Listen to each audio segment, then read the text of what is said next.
اللہ اکبر اللہ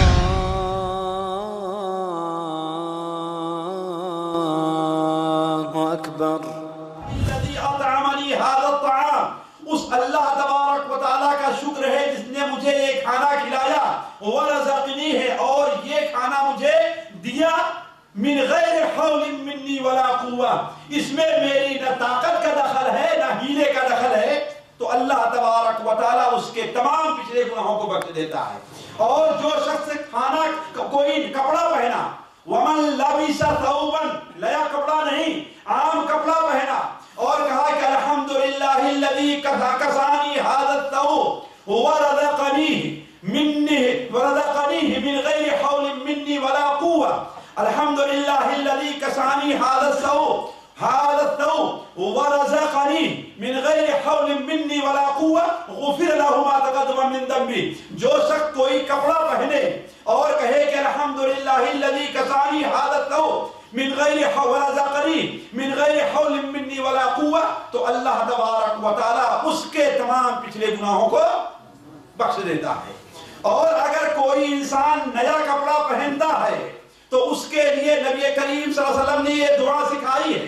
چنانچہ حضرت ابو سعید خدری کی روایت ہے کہ نبی کریم صلی اللہ علیہ وسلم جب نیا کپڑا پہنتے تو اس کپڑے کا نام لیتے اور دعا پہنتے۔ اگر قمیص ہوتی یا عمامہ تو آپ صلی اللہ علیہ وسلم یہ دعا پڑھتے تھے، اللہم لک الحمد انت کسوتنی اسألک من خیرہ وخیر ما صنع لہ وَأَعُوذُ بِكَ مِن شَرِّ وَشَرِّ مَا صُنِعَ لَهُ۔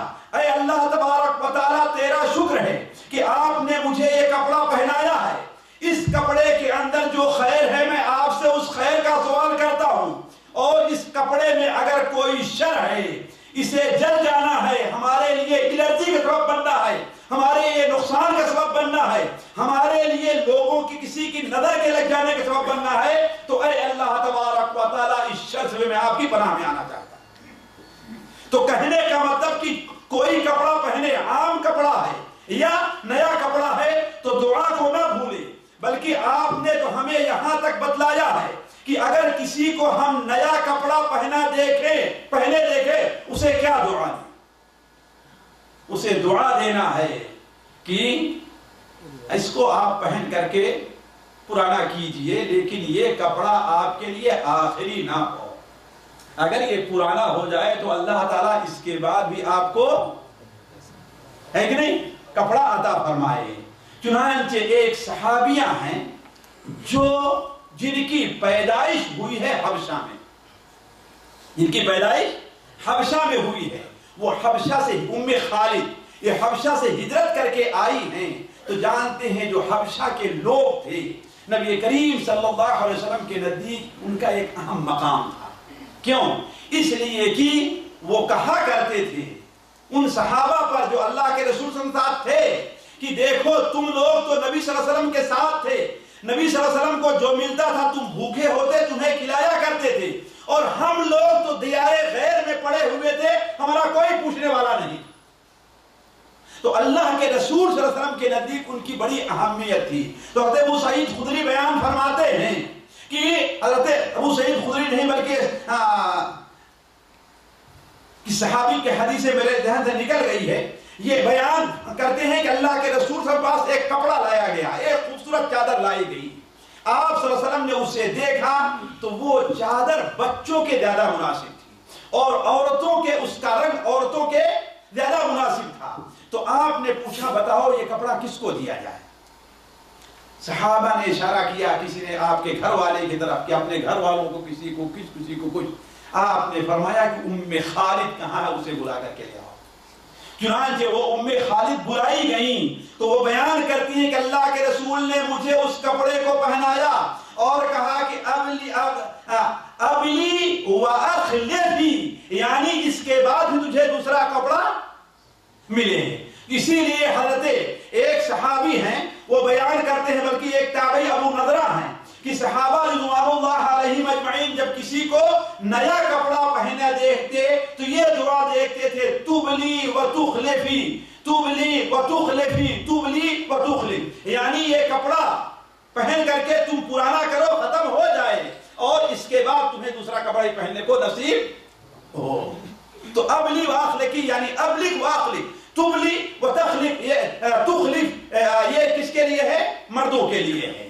اور اگر کسی کو آپ ایسا کپڑا پہنے دیکھتے ہیں جو نیا نہیں ہے لیکن بڑا خوبصورت لگ رہا ہے، ہوتا ہے نا، ہوتا ہے پرانا کپڑا لیکن بڑا خوبصورت لگتا ہے، تو اس کے لیے کیا دعا دیں گے آپ؟ حضرت عمر رضی اللہ عنہ کی حدیث ہے، مصنف عبد الرزاق میں، سنن ابو داؤد میں، مسند احمد میں، وہ بیان کرتے ہیں کہ ایک بار میں ایک کپڑا پہن کے نبی صلی اللہ علیہ وسلم خدمت میں حاضر ہوا، آپ نے مجھے دیکھا تو اچھا لگا کپڑا، آپ نے کہا عمر کیا یہ کپڑا نیا تم نے پہنا ہے کہ پرانا ہے؟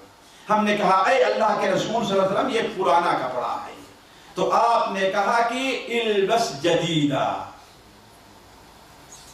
وعش حمیدہ ومت شہیدہ، تین، البس جدیدہ، اللہ تمہیں نئے پہننے کی توفیق عطا فرمائے، وعش حمیدہ، تم بہترین زندگی گزارو، سعادت مندی زندگی گزارو، ومت شہیدہ، اور تمہاری موت کیسے واقع ہو؟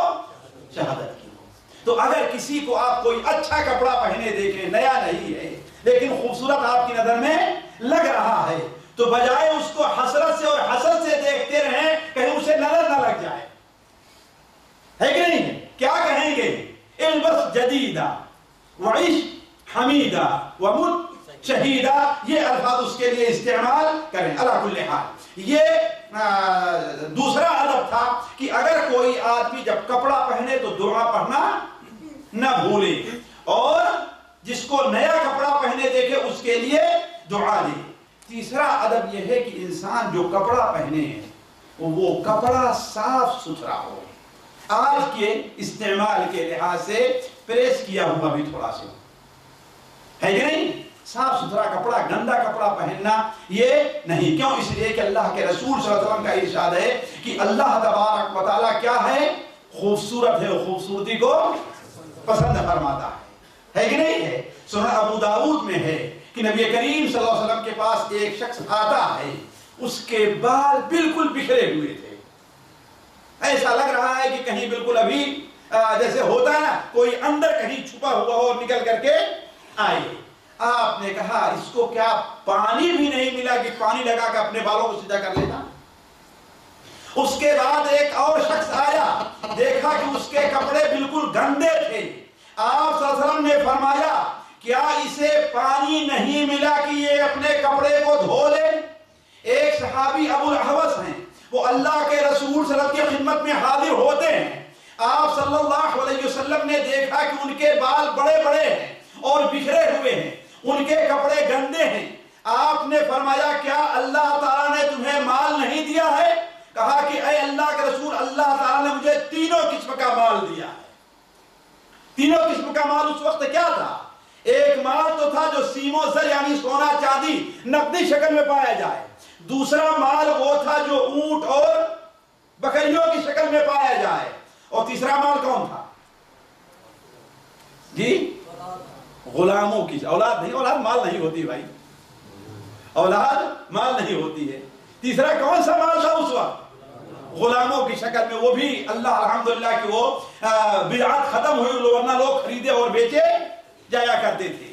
تو انہوں نے کہا اللہ نے مجھے تینوں قسم کا مال دیا، میرے پاس سیم و زر بھی ہے، میرے پاس اونٹ گائے اونٹ بکریاں بھی ہیں، اور میرے پاس، تو آپ صلی اللہ علیہ وسلم فرمایا کہ اللہ تبارک و تعالیٰ جب کسی کو نعمت دیتا ہے تو اس نعمت کا اثر اس کے اوپر دیکھنا بھی چاہتا ہے کہ نہیں؟ یہ تو نہیں ہے کہ تمہارے پاس بہت کچھ ہے اور پھٹا ہی پرانا کپڑا پہنے رہو۔ لیکن ایک بات ہے ساتھیوں یہاں ذہن میں رکھنا چاہیے، اگر کبھی کبھار انسان ہمیشہ نہیں عام لباس پہنے لیکن گندا نہیں ہونا چاہیے، گندا نہیں ہونا چاہیے، بالکل ٹیڑھا میڑھا نہیں، جیسے پہنا جاتا ہے خاص طور پر ایسے لوگوں میں ہو کہ جس قسم کا لباس آپ خرید کر کے پہن سکتے ہیں وہ لوگ نہیں پہن سکتے، وہ لوگ للچائی ہوئی نظروں سے دیکھیں گے تو آپ کے دل میں کیا پیدا ہوگا؟ ایک قسم کا کبر اور غرور پیدا ہوگا. تو ایسے موقع پر انسان اگر تواضع والا عام لباس استعمال کرے تو اللہ تبارک و تعالیٰ کے نزدیک کیا ہے؟ یہ محبوب اور اچھی چیز ہے. میں اس تفصیل میں نہیں جانا چاہتا. دیکھیے اس کے بعد پانچواں ادب یہ ہے، چوتھا ادب یہ ہے کہ مرد کا لباس اس کے گھٹنے سے نیچے اور ٹخنے سے اوپر ہونا چاہیے. یہ ایک کپڑے کا ادب ہے. مرد کا جو لباس ہو اس کے گھٹنے سے اوپر نہیں، جیسے آج کل بہت کچھ چلا ہوا ہے. بہت لوگ لباس پہنتے بالکل گھٹنے تک رہتا، لیکن بیٹھنے گئے تو یہ غلط ہے کہ نہیں؟ ضروری یہ ہے کہ بیٹھنے اٹھنے ہر حالت میں کیا ہو؟ گھٹنا کھلنے نہ پائے. اسی لیے نبی کریم صلی اللہ علیہ وسلم نے اس کی ہر گھٹنے سے کہا ہے ایک بالش رکھی. گویا ایک بالش سے اوپر گھٹنے کے نیچے ایک بالش سے کم نیچے رکھنا یہ چیز سنت کے خلاف ہے. جتنا اوپر ہوتا جائے گا اتنی قباحت اس کے اندر بڑھتی جائے گی.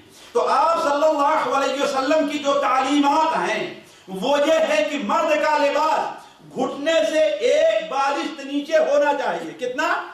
یہ ناپ لیجئے، ایک بالشت نیچے ہونا چاہیے گھٹنے سے، اور ٹخنے سے اوپر ہونا چاہیے. کہاں؟ ٹخنے سے اوپر ہونا چاہیے. اللہ کے رسول صلی اللہ علیہ وسلم کے حدیث ابو سعید خدری بیان فرماتے ہیں، اور میں چاہوں گا اس حدیث کو لوگ یاد کر لیں. 4 چیزیں اس میں بیان ہوئی ہیں لباس سے متعلق. 2 چیزیں حلال ہیں اور 2 چیزیں مشروع ہیں اور 2 چیزیں ممنوع ہیں. 2 حرام ہیں اور 2 بہتر اور جائز ہے. اور یہ حدیث بالکل صحیح سند کے ساتھ سنن ابو داؤد میں، سنن نسائی میں، سنن ابن ماجہ وغیرہ میں مروی ہے. حضرت ابو سعید خدری بیان فرماتے ہیں کہ نبی کریم صلی اللہ علیہ وسلم نے ارشاد فرمایا ازرۃ المؤمن الی نصف الساق. مومن کا جو ازار ہوتا ہے، دیکھیے آپ نے کیا کہا؟ ازار کہا ہے. مومن کا ازار اس کی آدھی پنڈلی تک ہوتا ہے. مولوی زمانے سے چلا رہا ہے تو ہماری بدبختی یہ ہے اور ہماری ذہنی غلامی یہ ہے کہ مولوی کے کہنے سے ہم نے اپنا پینٹ اور اپنا کپڑا اوپر نہیں کیا. لیکن یورپ کا فیشن آ گیا تو پہن کر کے نکل گئے. دیکھیں ہم کس کی باتیں مانا ہم نے؟ اگر اللہ اور اس کے رسول کی بات جو مولوی بتا رہا ہے مانے ہوتے، اس پر آپ کو اجر بھی مل رہا ہے اور وہ کر رہے ہیں، اگرچہ آپ کا اوپر ہے لیکن خطرہ ہے کہیں آپ کو گناہ نہ ہو. کیوں؟ اس لیے غیر قوم کی مشابہت میں آپ نے ایسا کیا ہے، اللہ اور اس کے رسول کی اتباع میں نہیں کیا. تو آپ نے بیان فرمایا، تو اس حدیث میں 4 چیزیں بیان ہوئی ہیں، 2 مشروع ہیں اور 2 ممنوع ہیں. آپ نے بیان فرمایا ازرۃ المؤمن الی نصف الساق. مومن کا جو لباس ہوتا ہے وہ آدھی پنڈلی ہے، یعنی ٹخنے سے آپ گھٹنے سے آپ ناپیے ایک بالش جہاں تک آپ کا ہاتھ پہنچتا ہے وہاں تک لباس تہبند پینٹ وغیرہ ہونا چاہیے، پیجامہ ہونا چاہیے. ولا حرج او لا جناح فیما بینہ و بین الکعبین. آدھی پنڈلی کے بعد اور جو ٹخنا سمجھتے ہیں نا، جو اٹھی ہوئی ہڈی ہے، اس کے درمیان میں جو ہے کوئی گناہ نہیں ہے. کوئی گناہ یعنی بہتر تو آدھی پنڈلی تک ہے، لیکن اس سے نیچے جو ہوگا کیا ہے؟ ٹخنے سے اوپر ہے تو کوئی گناہ نہیں ہے. البتہ اس کے بعد آپ نے کیا بیان فرمایا؟ ما اسفل من الکعبین فہو فی النار. اور جو کپڑا انسان کی ٹخنے سے نیچے ہے وہ جہنم کا حصہ ہے. ما اسفل من الکعبین، ٹخنے سے نیچے. آپ نے دیکھیے اس لیے ہم نے کہا 4 چیزیں بیان فرمائی ہیں. پہلی چیز کیا ہے؟ مومن کا لباس آدھی پنڈلی تک ہے، یعنی مستحب اور بہتر اور سنت کا ثواب کا طریقہ کیا ہے ساتھیوں؟ کہ آدھی پنڈلی تک ہو. آدھی پنڈلی سے ٹخنے تک، اس کے اوپر تک ہے، یہ جائز ہے، اس میں کوئی گناہ نہیں ہے. البتہ ٹخنے سے نیچے کا جو حصہ ہے وہ کیا ہے؟ جہنم کا ہے. اور ایک چوتھا حکم بھی آپ نے بیان فرمایا وہ کیا ہے؟ من جر ازارہ بطرا لم ينظر اللہ الیہ، اور جو تکبر سے اور گھمنڈ کرتے ہوئے اپنے کپڑے کو لٹکا کر گھسیٹتا ہوا چلے گا، قیامت کے دن اللہ تعالیٰ اس کی طرف نظر رحمت سے دیکھے گا بھی نہیں۔ اور آپ جانتے ہیں مرنے کے بعد انسان کو سب سے بڑی نعمت کیا ملنے والی ہے؟ سب سے بڑی نعمت کیا ملنے والی ہے؟ اللہ تبارک و تعالیٰ کا دیدار ہے۔ اس سے بڑی نعمت اور کوئی نہیں ملتی ہے کہ نہیں؟ آپ کسی کے یہاں جائیں، وہ دعوت کا خوب اچھا انتظام کرے، لیکن آپ سے ملاقات نہ کرے اور اپنے نوکروں سے کہے کھانا کھا کے چلے آئیں، تو آپ کو کیسا محسوس ہوگا؟ لیکن وہ اگرچہ کھانا اچھا نہیں ہے، لیکن وہ خود نکل کر کے آئے، آپ کے ساتھ بیٹھے، پیار محبت کی دوستی کی باتیں کرے، اور جو کچھ میسر آئے کھلائے دے، تو آپ کیسے پہلی بار اس پر خوش ہوں گے؟ اس سے پہلے والی صورت پر خوش ہوں گے ساتھ جی؟ اس پر خوش ہوں گے نا؟ تو اسی لئے اللہ تبارک و تعالیٰ سب سے بڑی نعمت جو اپنے بندوں کو دے گا مرنے کے بعد، وہ کیا نعمت ہے ساتھیوں؟ اللہ تعالیٰ کا دیدار ہے۔ اور جو شخص اس دیدار سے محروم ہو جائے، اس کے بارے میں کیا کہتے ہیں؟ ذرا دیکھیں آپ نے کیا بیان فرمایا؟ ٹخنے سے نیچے کا جو حصہ ہے، اس لیے کہ دیکھیے ہمارے لوگ جو تہبند پہنتے ہیں، پینٹ پہنتے ہیں یا ثوب پہنتے ہیں، اس کی دو صورت ہوتی ہے۔ کچھ لوگوں کا تو ٹخنا ڈھکا رہتا ہے، کچھ لوگوں کا تھوڑا سا اور نیچے ہے، اور کچھ لوگ روڈ بھی صاف کرتے چلتے رہتے ہیں، ہے کہ نہیں؟ اسی لیے ایک اور بدعت اس کے لیے نکلی ہے، پینٹ تو خوب لمبا سلائیں گے، البتہ بوٹ خوب اونچی پہنیں گے تاکہ مٹی میں نہ لگنے پائے، ہے کہ نہیں؟ اس سے وہ زمین پر گھسٹنے کی جو وعید ہے وہ دور نہیں ہوگی، اپنی جگہ باقی رہے۔ تو کہنے کا مطلب یہ ہے کہ مرد کا لباس، یہ ادب یہ ہے لباس کا، مرد کا لباس اس کے گھٹنے سے نیچے اور ٹخنے سے اوپر ہونا چاہیے۔ یہ وہ لباس تھے ساتھیوں جو جائز۔ مکروہ اور حرام لباس کیا ہے ہمارے اور آپ کے اوپر؟ دیکھیے اصل چیز یہ ہے کہ اللہ تبارک و تعالیٰ نے انسان کے فائدے کے لیے ہی ہر چیز پیدا فرمائی۔ آسمان انسان کے فائدے کے لیے، زمین انسان کے فائدے کے لیے، لباس انسان کے فائدے کے لیے، اور ہر چیز کو اللہ نے انسان کے لیے پیدا کیا۔ لیکن بہت سی چیزوں سے مستفید ہونے کے لیے انسان کو روک دیا، انسان کو روک دیا ہے۔ کسی چیز کے کھانے سے روکا ہے، اور کسی چیز کے پہننے سے روکا ہے، کسی چیز کے چھونے سے روکا ہے، کسی چیز سے صرف مردوں کو روکا ہے، کسی چیز سے عورتوں کو روکا ہے کہ نہیں؟ اس میں اللہ تعالیٰ کی بہت بڑی حکمت ہے۔ یقیناً فائدہ اگر کہ ہمارے سامنے وہ فائدہ نہیں، اس میں بہت بڑا فائدہ۔ تو اصل چیز یہ ہے کہ اللہ تعالیٰ نے انسان کے فائدے کے لیے هو الذی خلق لکم ما فی الارض جمیعا، وہی ذات ہے جس نے زمین کی ہر چیز کو تمہارے لیے پیدا کیا، ہے کہ نہیں؟ البتہ کسی کے کھانے میں فائدہ اور کسی کے پہننے میں فائدہ ہے نا؟ کسی چیز کو اپنے علاقے میں موجود رکھنے میں فائدہ ہے، لیکن اپنے گھر میں رکھنے میں اس کا نقصان ہے۔ مثال کے طور پر سانپ ہیں، آپ کیا سمجھتے ہیں کہ اللہ نے اسے بے فائدہ پیدا کیا ہے نا؟ لیکن اپنے گھر میں لا کے رکھیے تو اس کا فائدہ ہوگا جی؟ ایک شیر ہے، ایک چیتا ہے، اللہ نے اسے بے فائدہ پیدا کیا جی؟ بے فائدہ ہے، فائدہ ہے نا؟ لیکن آپ اپنے گھر میں رکھیے تو فائدہ ہوگا نقصان ہوگا۔ تو اللہ نے جس چیز کو بھائی آگ ہے مثال کے طور پر، اسے اللہ نے آپ کے فائدے کے لیے پیدا کیا نہیں پیدا کیا ہے نا؟ لیکن کیا ہم اپنے بستر بھی آگ رکھیں گے آپ جی؟ فائدہ ہے، رکھ لو آگ کو بستر، ہے کہ نہیں؟ تو اللہ نے ہر چیز کو جو پیدا فرمائی ہے ضرور زمین پر، وہ ہمارے فائدے کے لیے، ہم اس کو سمجھ سکیں یا نہ سمجھ سکیں، ہم نہیں سمجھ پاتے کہ آخر اس سانپ کے اندر کیا فائدہ ہے، ہم نہیں سمجھ پا رہے ہیں، لیکن ہمارا ایمان ہے کہ اللہ تعالیٰ بے فائدہ کیوں؟ اس لیے کہ ہم اللہ تعالیٰ کا ایک نام جانتے ہیں، حکیم۔ کیا ہے؟ حکیم۔ حکیم کی معنی کیا ہوتا ہے؟ وہ ذات جو کوئی کام بغیر حکمت کے نہ کرے، اس کے ہر کام میں حکمت ہے کہ نہیں؟ چھوٹے کام میں، بڑے کام میں، جتنے کام ہیں ہم نہیں سمجھ پاتے ہیں کہ ایک بچہ ہے، ابھی پیدا ہوا، ابھی نابالغ ہے. بہت سے لوگ اعتراض کرتے ہیں ابھی نابالغ ہے بچہ اور اسے خطرناک بیماری لگ جاتی ہے کہ نہیں؟ آخر اس کا جرم کیا ہے؟ لیکن ہماری نظر یہیں تک ہے بس، ہے کہ نہیں؟ اس میں اس کا کیا فائدہ ہے، اس کے والدین کا کیا فائدہ ہم نہیں جانتے. اس بچے کا بہت بڑا فائدہ ہوگا، اللہ بہتر جانتا ہے کیا. تو ہمیں اللہ تعالیٰ پر یہی معنی تو غیب پر ایمان لانے کا ہے نا. اسی لیے قرآن مجید کی سورہ بقرہ کے شروع ہی میں اللہ تعالیٰ متقیوں کی کیا صفت بیان فرما رہا ہے؟ سب سے پہلی صفت الذین یؤمنون بالغیب، جو غیب پر، غیب کو معنی کیا ہے؟ یعنی ان کی نظروں سے اس کی حقیقت پوشیدہ ہے لیکن اس کو مانتے ہیں وہ. تو اللہ تعالیٰ نے جتنا لباس پیدا کیا ہے وہ کیا ہے؟ ہمارے اور آپ ہی کے لیے.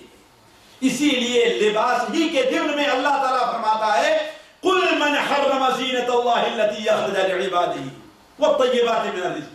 ذرا آپ ان سے کہو کہ یہ زینت والے لباس کو جو اللہ نے اپنے بندوں کے لیے پیدا کیا ہے کس نے حرام کیا؟ لیکن ظاہر بات ہے ساتھیو، یہ اللہ تعالیٰ کی شریعت کے حدود میں رہنا چاہیے. ہو سکتا ہے بہت سی چیزوں کو اللہ تعالیٰ نے ہمارے اوپر حرام اس لیے کر دیا ہو کہ ہمارے ایمان کا حساب کتاب تو ریشم ہے صحیح، اگر اصلی ریشم تو ملنے کو دیکھنے کو اللہ ماشاءاللہ نہیں ملتا ہے، ورنہ وہ انسان کے جسم پر رہے جو اس سے لطف ملتا ہے جسم کو. اسی لیے بعض خاص بیماریوں میں اللہ تعالیٰ نے اللہ کے رسول صلی اللہ علیہ وسلم ریشم پہننے کی اجازت دے دی ہے کہ نہیں؟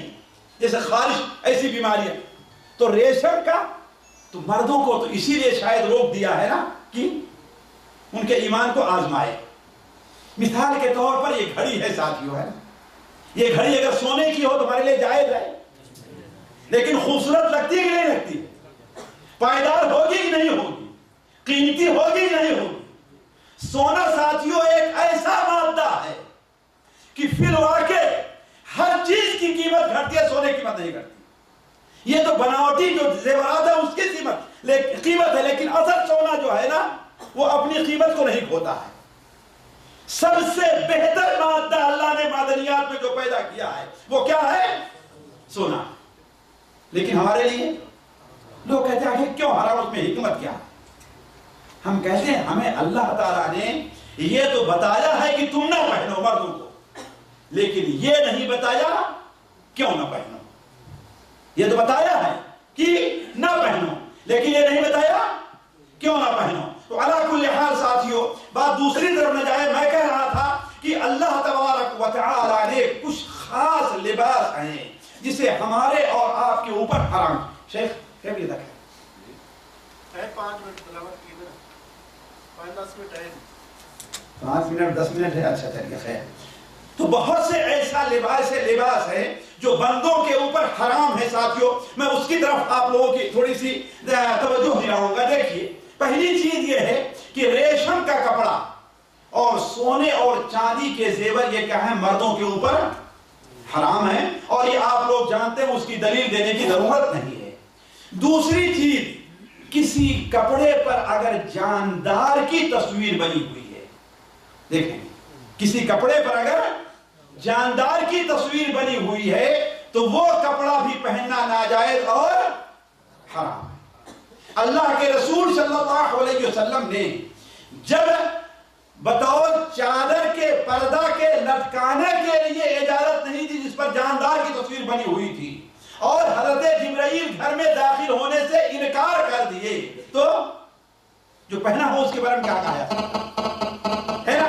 تو کسی بھی جاندار کی وقت نہیں مختصر کرنا ہو بغیر دلیل کے، ورنہ صحیح بخاری وغیرہ میں دلیل موجود ہے کہ اللہ کے رسول صلی اللہ علیہ وسلم پر جبرائیل آئے اور کہا کہ اس پردے کو ہٹاؤ یا اس کی گردن کو مروڑ دو، کاٹ دو اور اس کی تکیہ وغیرہ بنا لو تاکہ وہ اس کو روندا جاتا رہے، اس طریقے سے لٹکا دکھا کر کے اس کی اہمیت باقی نہ رہے. تو کسی جاندار کی تصویر اگر کسی کپڑے پر ہے تو وہ چیز کیا ہے؟ حرام ہے.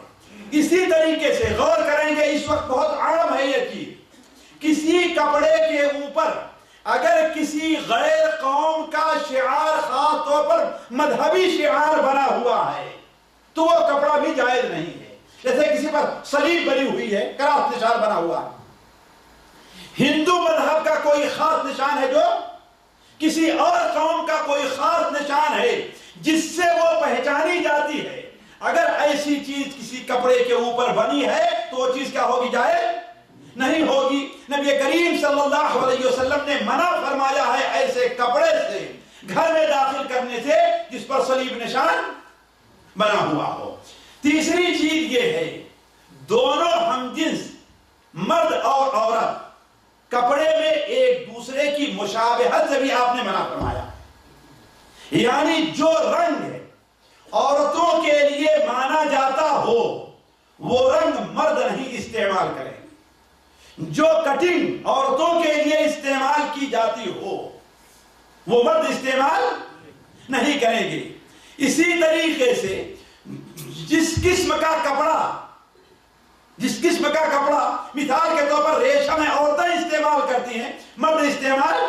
اب اگر ایسا کوئی کپڑا بنتا ہے جو مردوں کے لیے خاص ہے تو اسے عورتیں استعمال نہیں کریں گی. نبی کریم صلی اللہ علیہ وسلم کی حدیث صحیح بخاری وغیرہ میں ہے، آپ نے بیان فرمایا لعن اللہ تعالیٰ کی لعنت ہے ان مردوں پر جو عورتوں کی مشابہت اختیار کرتے ہیں اور ان عورتوں پر جو.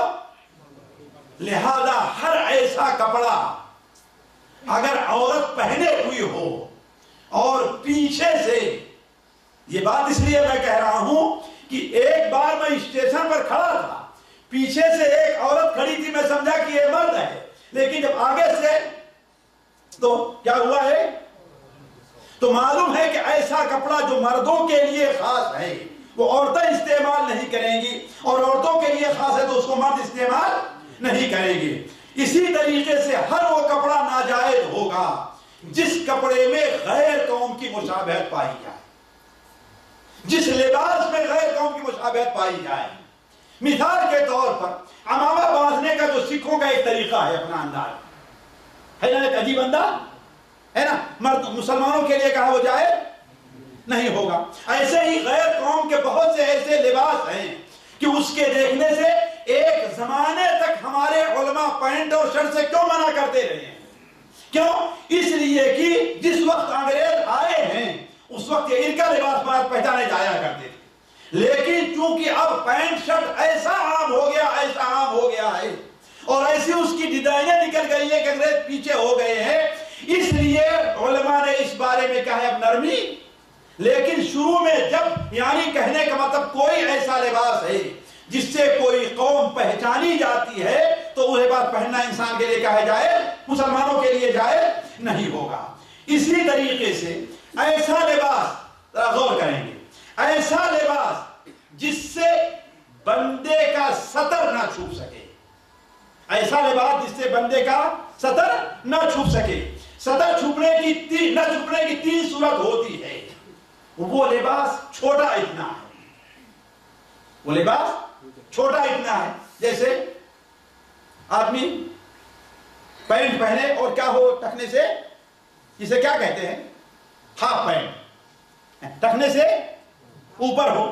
یا بعض لوگ جو نخرے سے تہبند باندھتے ہیں اور بالکل نیچے باندھیں گے ناپ اور اس کے بہت نیچے تک حصہ ظاہر رہا کرتا ہے کہ نہیں، تو یہ چیز جائز نہیں ہوگی. یا آج کل جو قسم کے پینٹ نکلے ہوئے ہیں ہے کہ نہیں، اتنا چھوٹا شرٹ پہنتے ہیں کہ کتنے لوگوں کے بارے میں اللہ کی قسم سوچتے ہیں نماز میں کاش کہ ہم یہاں پر نہ کھڑے ہوئے ہوتے.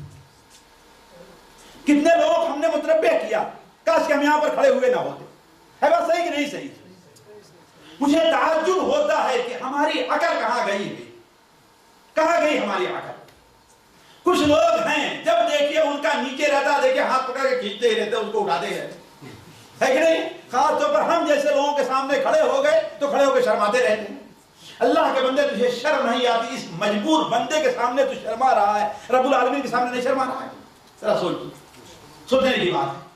تو کہنے کا مطلب ایک صورت تو صدر کے نہ چھپانے کی یہ ہے کہ وہ چھوٹا ہو، دوسری صورت یہ ہے کہ بہت تنگ ہو.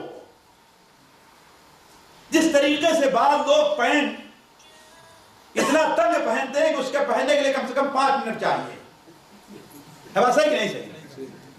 اللہ کی قسم بتائیے کہ اس میں بلکہ اگر شاید ان کا پیر کھلا رہے تو اتنا خوبصورت نہ لگے جتنا یہ پہن لینے کے بعد اتنا خوبصورت لگ رہا ہے. اور کسی نے اس کا زیل پینٹ نام دیا ہے، کسی نے اور کچھ دیا ہے، کسی نے اور کچھ دیا ہے. بات صحیح کہ نہیں صحیح؟ اگر ننگی ہو ان کی ران تو شاید اتنی خوبصورت نہ لگے جتنا وہ پہننے کے بعد خوبصورت لگتی ہے. تو اتنا تنگ ہو یا اتنا باریک ہو، یہ تینوں صورتیں ہیں ساتھیوں، یاد رکھیں گے. پہلی صورت کیا ہے کہ چھوٹا ہو، دوسری صورت اتنا تنگ ہو جسم کے اوپر، ہے کہ نہیں؟ بہت سے لوگ برا نہ مانے کہ کہتے ہوئے شرم آتی ہے، جو انڈر ویئر پہننے کے عادی ہیں. ذرا دیکھ مثال کے طور پر ان کی شرمگاہ سوچا کیا صورت ہے. اللہ کے بندے یہ چیزیں جائز نہیں ہے آپ کے اسلام شریعت میں. اور چوتھی، اور دیکھیے ہمارے عورتوں کا معاملہ تو ہے بہت آگے ہی بڑھا ہوا ہے، نعوذ باللہ من ذالک، وہ تو یہ موضوع ہے ہی نہیں، ہے کہ نہیں؟ تو تیسری چیز کیا ہے؟ وہ باریک نہ ہو اتنا. بہت سے لوگ ایسا کپڑا پہنتے ہیں پیجامہ خاص طور پر، اور وہ گرمی میں لکھنؤ کرتا اور پیجامہ جو چلتا ہے کہ نہیں؟ چلو بھائی کرتا تو غنیمت ہے، نیچے بنیانے پہن لیتے ہیں، ہے کہ نہیں؟ لیکن پیجامہ اگر ایک قطرہ پانی پڑ گیا تو سارا کا سارا ہے نا. تو کہنے کا مطلب تینوں ایسا کپڑا جو انسان کے صدر کو چھپا نہ سکے وہ بھی کیا ہے؟ جائز نہیں ہے. اسی لیے ایک صحابی ہیں وہ بیان کرتے ہیں کہ اللہ بیٹھے ہوئے تھے اور اتنا تنگ تھا ان کا کپڑا کہ ان کی شرمگاہ کھل گئی. آپ نے بیان فرمایا کہ تم اس انداز سے نہ بیٹھو تمہاری شرمگاہ. تو کہنے کا مطلب اس چھٹا کپڑا وہ جو حرام ہے وہ یہ ہے کہ انسان تکبر اور مباحات کا لباس نہ پہنے ہو. تکبر اور یعنی مثال کے طور پر، اور اس کے اندر ہم میں سے بہت سے لوگ اللہ تعالیٰ محفوظ رکھے، شاید میں بھی اور بہت سے ہمارے بھائی مترا ہیں، بہت سے لوگ اچھا کپڑا کیوں پہنتے؟ جی بتائیے. تاکہ لوگ کہیں کہ اچھا لگا. بلکہ ہمارے یہاں ایک مدر چل چکی ہے نا، کھاؤ وہ جو جی اپنے کو اچھی لگے اور پہنو وہ جو ہے کہ نہیں. کھاؤ وہ جو اپنے کو اچھی اور پہنو وہ جو، یہ نہ دیکھو دوسروں کو اچھی لگے، یہ دیکھو آیا شرعی حدود میں ہے کہ نہیں. یہ دیکھو، یہ مزاج نہ بناؤ آپ لوگ دیکھیں تو کیا کہیں بڑا اچھا لگ رہا ہے، یہ نہ مزاج بناؤ، ہے کہ نہیں. اسی لیے نبی کریم صلی اللہ علیہ وسلم کی وہ حدیث بالکل ایک قاعدہ کی حیثیت رکھتی ہے. حضرت عبداللہ ابن عمر جو بیان فرماتے ہیں، کل ما شئ، جو چاہو کھاؤ، جو چاہو پہنو، کوئی پابندی نہیں ہے. ہاں دو چیزیں نہیں پائی جانی چاہیے، فضول خرچی نہ ہو اور جی اور بڑا بننا نہ ہو، ہے نا، اپنے کو بڑا ظاہر کرنا نہ ہو. تو ہر وہ لباس چاہے ادنا ہی درجے کا کیوں نہ ہو، بعض لوگ جان بوجھ کر کے ایک فخر کے طور پر بالکل پھٹا پرانا کپڑا پہنے گا اور بیٹھے، ہے کہ نہیں، صرف یہ ظاہر کرنے کے لیے کرے بھائی ہم تو کچھ نہیں. تو کہنے کا مطلب یہ ہے کہ تکبر اور مباحات کا لباس نہ ہو. اور ساتویں چیز یہ ہے کہ مردوں کا لباس ان کے ٹخنے سے نیچے نہ ہو، یہ حرام کپڑا مانا جائے. ہر وہ کپڑا حرام ہے پہننا آپ کے لیے، چاہے پینٹ کی شکل میں ہے، تہبند کی شکل میں ہے، ثوب کی شکل میں ہے، جو آپ کے ٹخنے سے نیچے لٹک رہا ہے. اور مختصر طور پر یہ بات آئی تھی کہ اللہ تبارک و تعالیٰ ایسے شخص طرف قیامت نظر نرم سے دیکھے گا ہی نہیں. ساتویں چیز یہ ہے کہ وہ شہرت کا لباس نہ ہو. اس میں ہمارے بہت سے مولوی لوگ بھی آ جایا کرتے ہیں. شہرت کے لباس کا معنی کیا؟ دکھاؤ تو گزر چکا ہے. شہرت کا لباس یہ ہو کہ اپنے آپ کو لوگوں میں نمایاں کرنا ہے. یہ شہرت معنی کیا ہے؟ اپنے آپ کو نمایاں کرنا ہے، یعنی ایسی ڈیزائن پہنے، ایسا رنگ پہنے، ایسی کنڈیشن میں پہنے کہ گویا لوگوں سے بالکل کیا ہے، جدھر سے گزرے لوگ عید کے دن جا رہا ہے تو سارے لوگ، اب مثال کے طور پر یہاں سے ہم گئے، ہمارے یہاں سارے لوگ یا تو ٹوپی دیے رہیں گے، ہے کہ نہیں ہے، یا تو رومال لپیٹ کر کے باندھے رہیں گے. اب ہم گئے اور یہ شماغ لے کر کے گئے اور اچھی طریقے سے یہ کر کے گئے تو کیا ہوتا جی؟ سارے لوگ وہی ہے نا. ہمارا مقصد کیا ہے؟ سنت پر عمل نہیں، کیا ہے؟ تاکہ لوگ واہ. اسی طریقے سے کچھ لوگ یہاں سے جب جاتے ہیں تو خصوصی طور پر ثوب لے کر کے جاتے ہیں، ہے کہ نہیں ہے، اور جمعہ کے دن اور کب پہننے کے لیے، عید یا ایسے موقع پر پہننے کے لیے. یہ کیا؟ یہ شہرت کا لباس ہے کہ نہیں، یہ شہرت کا لباس ہے. تو اس سے اللہ کے رسول منع فرمایا ہے. مسند احمد میں، سنن ابو داؤد میں، سنن ابن ماجہ میں حضرت عبداللہ ابن عمر سے مروی ہے کہ نبی کریم صلی اللہ علیہ وسلم نے ارشاد فرمایا من لبس ثوب شہرت البسہ اللہ ثوب مذلۃ یوم القیامہ. جو شخص اس دنیا میں اپنے کو نمایاں کرنے کے لیے کوئی لباس پہنے گا، قیامت کے دن اللہ تعالیٰ اسے ذلت والا لباس پہنائے گا. اور ایک اور چیز ہے جسے لوگ ثوب شہرت نہیں سمجھتے، وہ کیا ہے کہ بزرگ بننے کے لیے بالکل پھٹا پرانا کپڑا پہنے گے، ہے کہ نہیں ہے، بالکل پھٹا پرانا سا کپڑا پہنے گے، ہے نا، تاکہ لوگ سمجھے کیا ہے، یہ بہت ہی دیندار اور بہت ہی بزرگ ہیں. تو شہرت اسی لیے علماء کہتے ہیں شہرت کا لباس نمایاں کرنے کے لباس اچھائی میں بھی ہو سکتا ہے اور برائی میں بھی ہو سکتا ہے. جیسے کچھ لوگ گدڑی اور کمبل پہنتے ہیں، کس لیے؟ اپنے کو لوگوں میں نمایاں کرنے کے لیے. تو اس کہنے کا مطلب ہے کہ جو لباس حرام ہے وہ شہرت کا لباس بھی ہے. ساتھیوں باتیں اور ہیں لیکن ایک بات اور کہہ کر کے، ایک اور لباس حرام ہے، وہ لباس جو زعفرانی رنگ کا ہو یا نہایت ہی شوخ کلر کا ہوتا ہے نا، بالکل ہی گاڑھے. بلکہ بعد ہم نے اپنے نوجوانوں پہ دیکھا ہے، دیکھیے اس میں کیا ہوتا ہے، بعض چیزیں ہیں چل جاتی ہیں. مثال طور ایک کوٹ ہے، ایک موزہ ہے، وہ لال رہے چل جائے گا، لیکن شلوار قمیص ہے کہ نہیں، شلوار قمیص. تو کہنے کا مطلب کہ ایسا شوخ رنگ خاص طور پر زعفرانی، اور اس میں بھی وہ زعفرانی جو گیروا رنگ رہا کرتا ہے. صحیح مسلم شریف میں حضرت عبداللہ ابن عمر بیان فرماتے ہیں کہ اللہ کے رسول صلی اللہ علیہ وسلم کی خدمت میں حاضر ہوا اور میں ایک لباس پہنے تھا جو زعفرانی رنگ کا تھا. اس عصفر رنگ اس کو کہا کرتے تھے. آپ نے فرمایا کہ اس کو کس نے تمہیں دیا ہے پہننے کے لیے؟ کیا تمہاری ماں نے پہنایا ہے؟ ہم نے کہا کہ نہیں. آپ نے فرمایا یہ کافروں کا لباس ہے، یہ تم نہ پہنو. اسی لیے اگر کافروں کے کسی قوم میں، دین میں کوئی خاص لباس ہو جائے، بدعتیوں کا کوئی خاص لباس ہو جائے، تو عام لوگوں کو وہ لباس پہننا نہیں چاہیے، اسے پرہیز کرنا چاہیے. آپ نے فرمایا یہ کافروں کا لباس ہے، اسے نہ پہنو. وہ کہتے ہیں کہ جب ہم نے دیکھا کہ اللہ کے رسول کو یہ رنگ پسند نہیں ہے، سیدھے میں گھر میں گیا، اتارا اور تندور میرے ہنجلایا تھا اس میں ڈال دیا.